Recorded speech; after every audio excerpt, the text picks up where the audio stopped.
It is 12 noon in Cairo. It's 6 a.m. in New York. I'm Monita Rajpal. This is World One, live from London. Egypt's Muslim Brotherhood says its candidate has won enough support to go into a runoff ballot for the presidency. Votes are still being counted after 2 days of polling in a historic election. The first time in decades Egyptians have been free to choose their leader. A short time ago, the Muslim Brotherhood's Freedom and Justice Party said with 90% of the votes counted, a runoff was taking shape. Until then, 11 candidates are actively running for president. Analysts name 4 front-runners. We've heard about Mohammed Morsi, the candidate for the Muslim Brotherhood's Freedom and Justice Party. Morsi was actually the party's second choice after the favorite was barred from running. Now, this is Ahmed Rafiq, appointed prime minister by Hosni Mubarak during last year's uprising. He only served office a few days in office. Then we've got Amr Moussa. He was foreign minister under Hosni Mubarak and head of the Arab League. He has the greatest name recognition in and outside the country. Some people feel he's too closely associated with the old regime,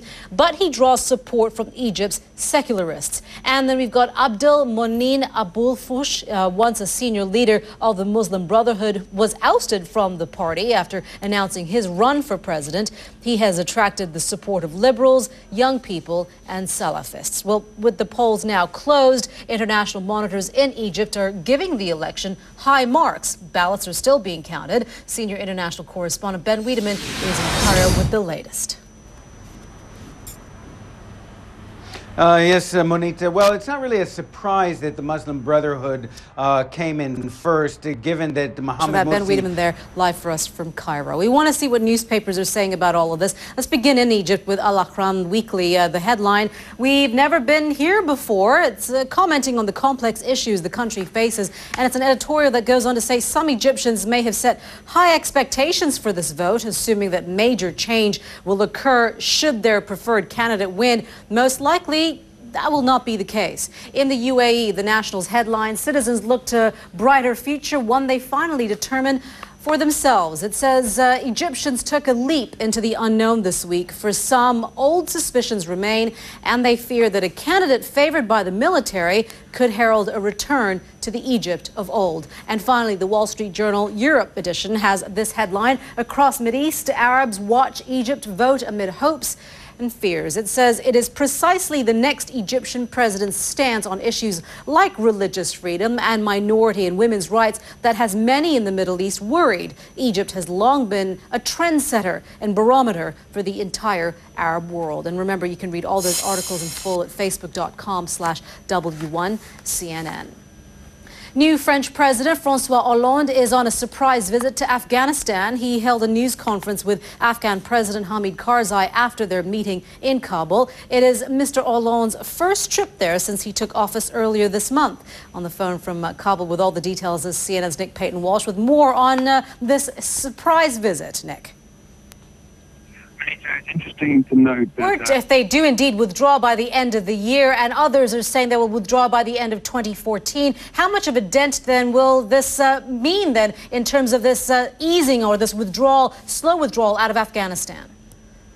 Well, the timetable for really this sort of handover has been brought significantly. All right, Nick, thank you. Nick Payton-Walsh there in Kabul. You are watching World One live from London. There is another battle in the seas off the Horn of Africa where Somali pirates pose a threat to a major shipping lane. Hijackings are on the rise, but so are the efforts to stop them. And as World One's Zane Verji explains, there's a private company that wants to join the fight. They look for one that moves slowly and is kind of low.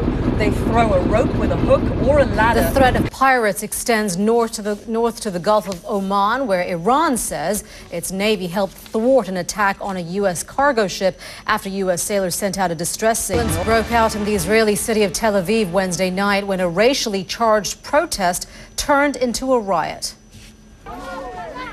He escaped from detention in China and fled to the United States. Now, Chinese activist Chen Guangcheng has described what freedom feels like. Chen has given his first in-depth interview since his dramatic escape. He spoke to CNN's Anderson Cooper about his plans for the future. On the night of April 22nd, a blind activist in China makes a daring escape. Grief is turning to anger in Japan more than a year after the tsunami nuclear disaster at Fukushima. Japanese people feel they've been kept in the dark about the extent of the damage caused. As in Tokyo, she joins us now with more on that. Kyung. Well, Monita, the legacy of the Fukushima nuclear disaster isn't just going to be the massive cleanup. It's going to be how this government is going to get people to trust them again. Because Kyung, what's interesting about Japan is that their political system, or their politicians, are really on a short leash when it comes to their electorate and the public. Because I mean, we're talking about a system, we're talking about a country that has seen what, 6 prime ministers in 5 years. You have it exactly right. 6 prime ministers in 5 years. And Kyung, thank you so much. Kyung La there reporting to us from Tokyo.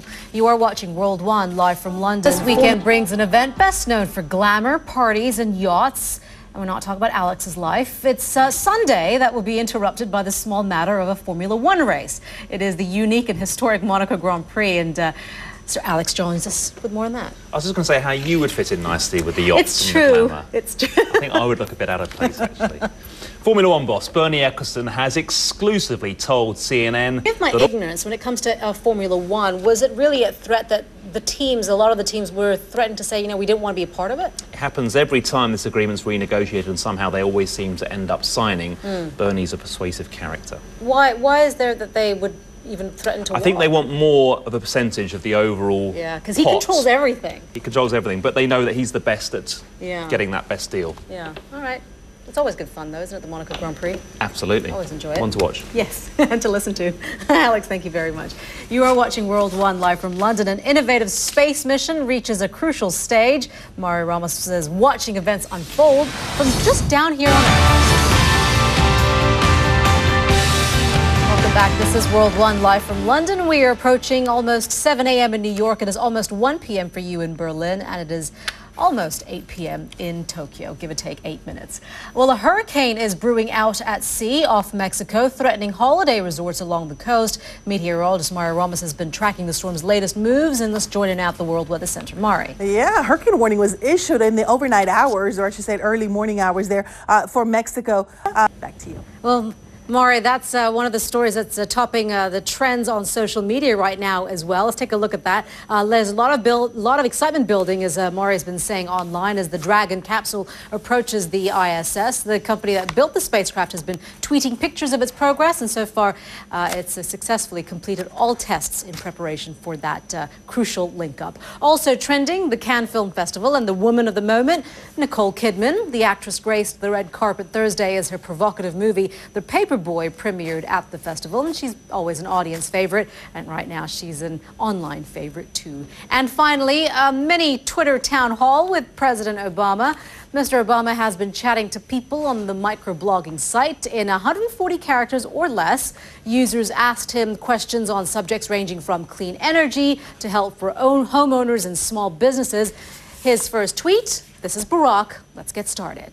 Well, this is Monita Rajpal, and you're watching World One live from London. Thank you for joining us. We'll update you the news headlines at the top of the hour right here on CNN.